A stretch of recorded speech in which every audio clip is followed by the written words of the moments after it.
So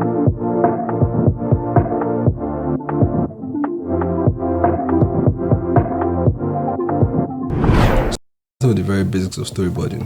What is storyboarding? But before that, I would like to let you understand that you can work with your papers. You really don't need any software for any of this. When it's time, I will let you know.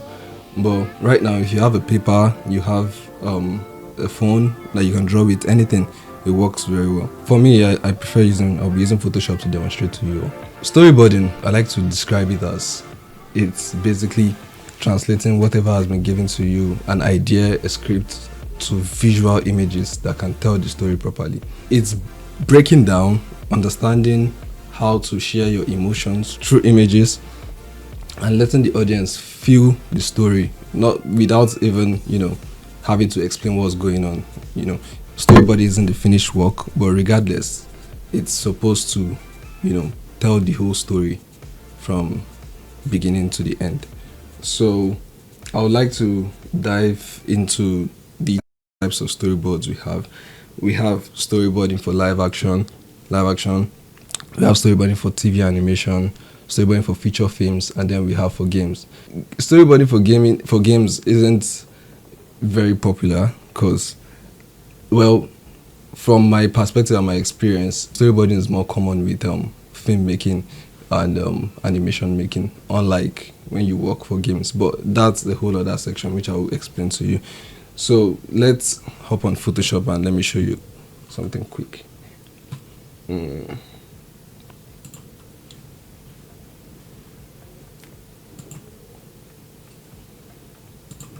So first off, whatever device you are using, paper, well, it won't matter much at this point, but there are different aspect ratios you can work with when you boarding, but the standard aspect ratio is called HD, so which is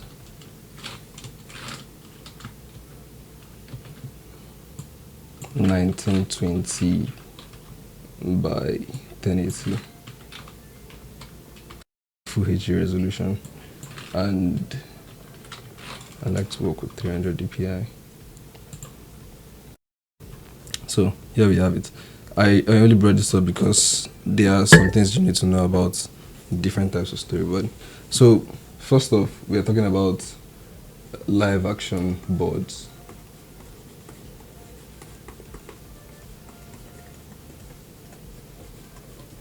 For live action boards, there's let me start with this. There's something common between all these types of boards: feature film, TV animation, and games.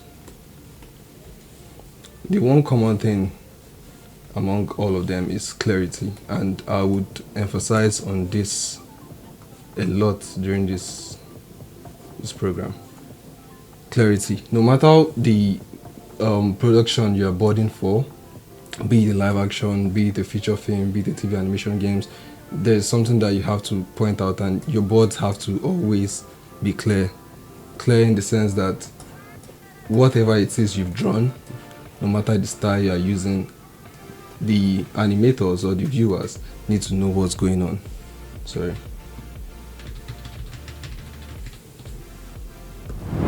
Hi guys, if you're enjoying this video, don't forget to like and subscribe for more of this.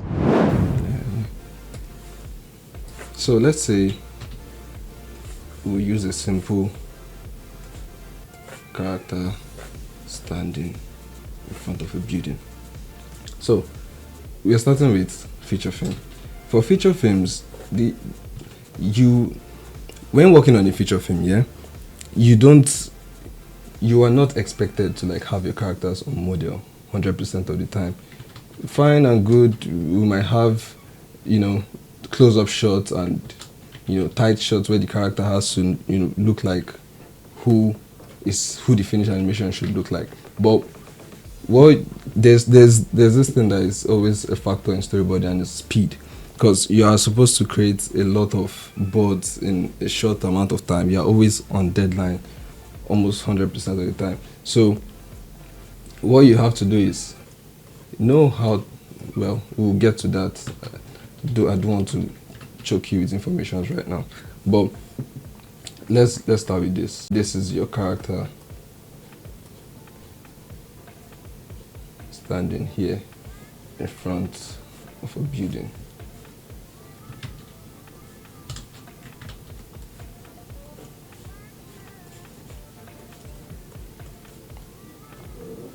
Yeah, this would pass for a TV animation, because most of the time when you work on TV animations, like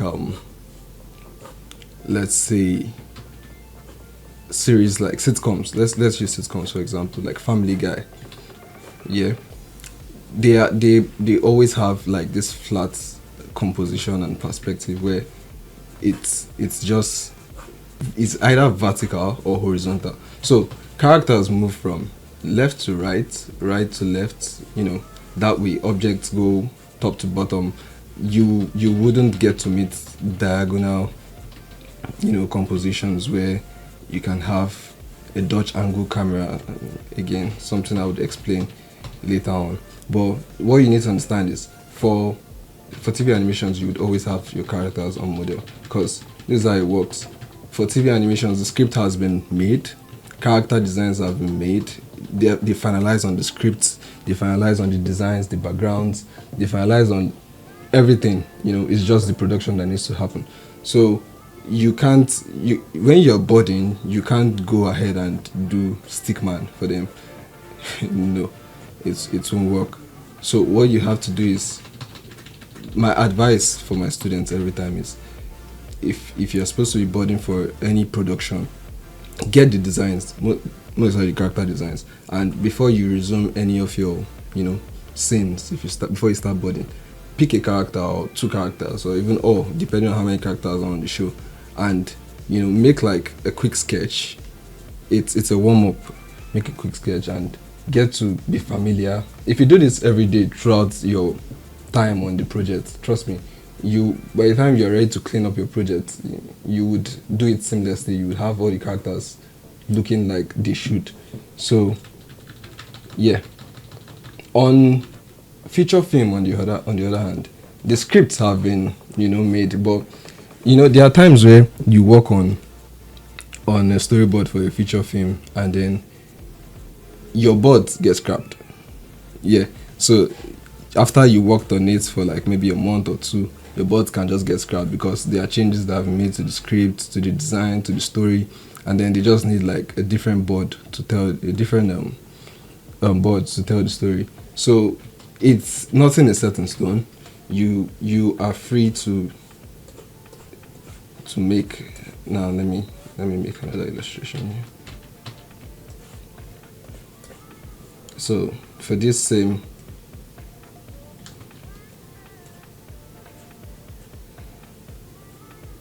here's a character, here's his head, and then let's have the house standing all the way here.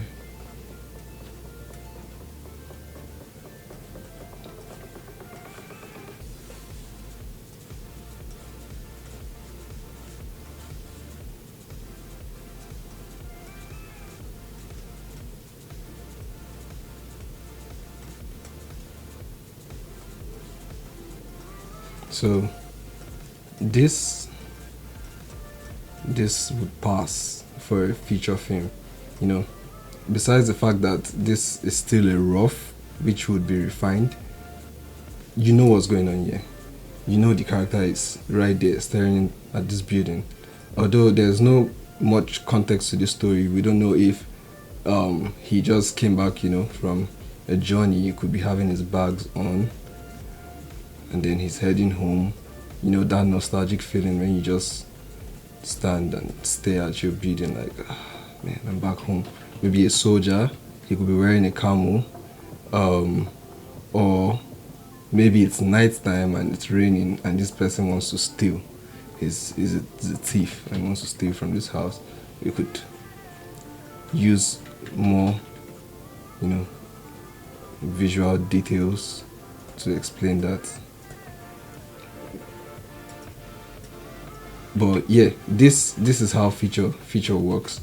You can emphasize on the details of the story here. You can read into the subtext and create something that would capture the audience. And then you have that diagonal angle. It doesn't have to be. In fact, if you ever go with like a very flat composition on feature films, let it be for comedy. Let's say something fun is supposed to happen. If you watch anime, you would notice that whenever they want to like make the character look dumb, stupid, or something, they would just have like everything on a flat plane, and then they change the style of the character to something very simple just to sell the comedy. But if it's not for comedy purpose and you have a flat composition on a production like let's say The Witcher, you know, that's a feature animation. Let's say you have a composition that is straight flat, that's not going to work. It will kill the whole point of the story. So yeah, let's move on to, I was supposed to start with live action, but now live actions are basically films, movies that are acted. You know, we have actors. We have for live action they use more of camera terms. You'll be hearing about camera lenses, trucking in, trucking out. This in animation we just call panning. You know, camera pans left, right. You know, zooms in, zooms out. But they have like more difficult terms in live action. But when you board in for live actions, unlike feature film and TV animation where you know you're worried about characters being on model, you know, angles and all that, here it's more of the set, because whatever you do would have to be acted, you know, in real time, and they would, so basically, if let's still use our guy standing in front of a house. If you have that guy standing here and the house is right over here, before you even get to board, you need to know the environment where this movie will be, you know, be shot, this scene or whatever. So having this shot, you need to understand the environment, what else is outside, because the fact that this is your own take on the shot doesn't mean the director would go with this particular angle. I mean, sometimes you might have an impossible angle, you know, to shoot from. Let's say you have a very, very intense ant's eye view. Yeah, the character is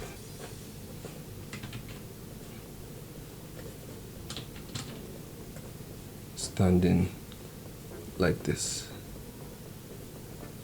and from the sets, from the environment, they might not be able to, you know, recreate it exactly as that has been drawn. So changes might be made, you know, which is the reason why this is where composition comes into play.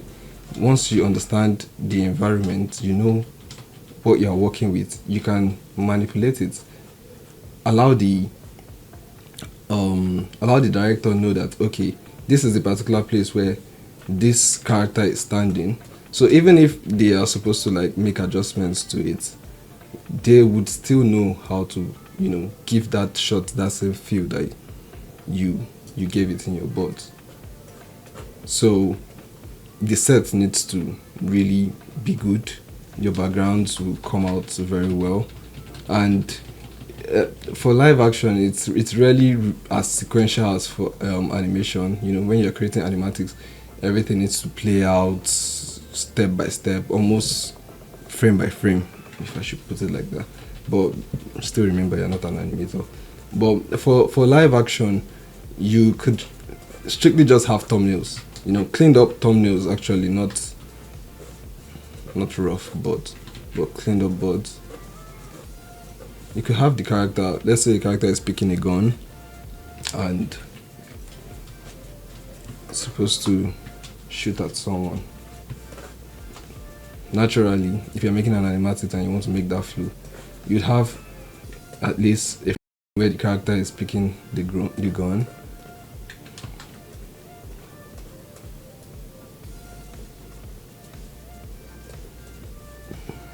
Let me make this bigger.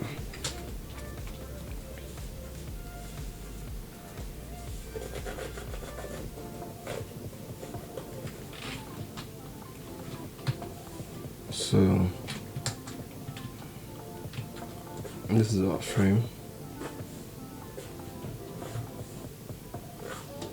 and then let's make it so.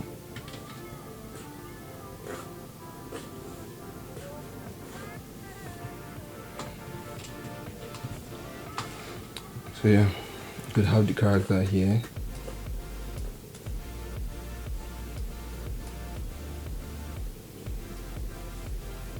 Picking a gun,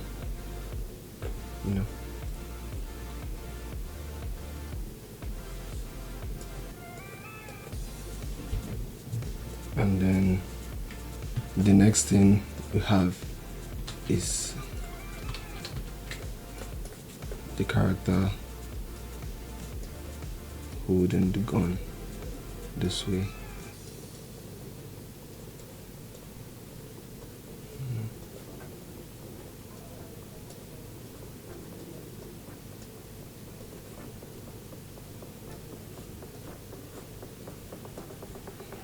Coming towards the camera. This would pass.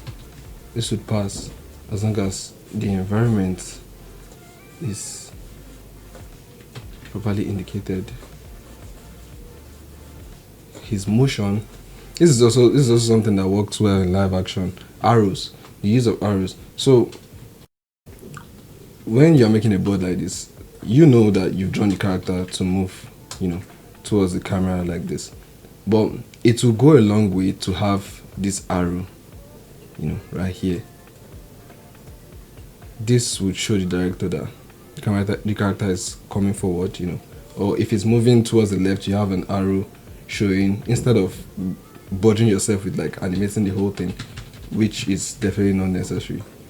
But no, don't do that on TV animations. No, don't do that. You are expected to, board it, let it flow, and let it play out as an animatic. Same goes for feature film. So yeah, for games work just like live actions. Just that there are two parts to games. There are in-game animations and then there are cutscenes. I haven't worked on a game before, but from research that I've done and I have seen a couple of people who work on game and game storyboards, it's pretty similar to live actions. But when it comes to the in-game animation, we don't have arrows and all this. We have it play out just like what you have in TV animations. So yeah, these are the differences we have between all the types of boards. Just so you know, I will keep on emphasizing on this. You are not an animator. I know presently in the industry we have a lot of storyboards that can pass as an animation. Honestly, we have really amazing people going out of their way to make the whole thing animate. But it's fine if you can keep with the deadline and still do all that. But honestly, it's unnecessary. You don't have to have your animatic playing out 10 frames per second or 24 frames per second. That's die hard. Just again, clarity clarity. As long as your boards can tell the story, there is even a practice that I advise people to take. It's called reverse boarding. So basically, how you do that is you just get a film you really like, a movie you like, watch it. If you're watching it for the first time, please don't try to study it.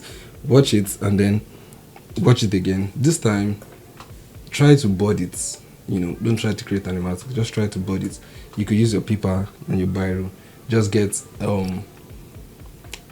still images from the film. You could pause. Let's say a character is jumping off the roof. You can pause. You can pause. Let's say this is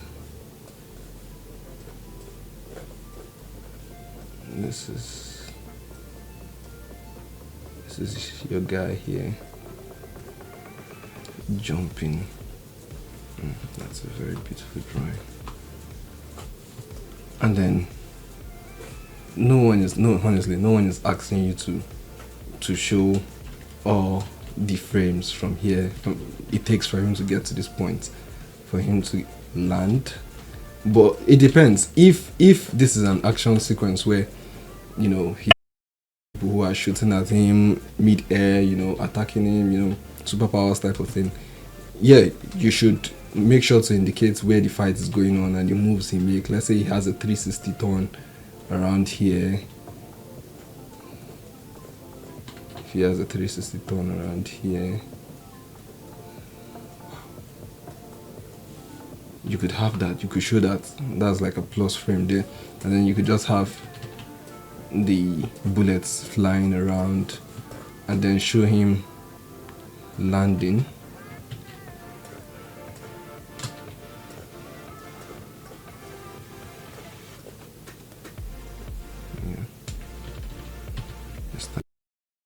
Pose.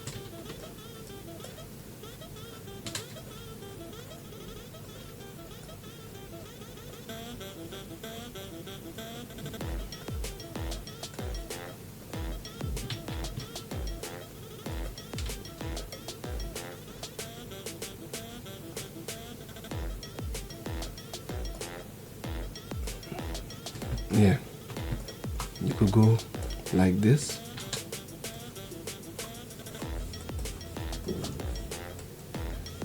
This works perfectly well. We know he comes. Let's flip that. That's the wrong screen direction.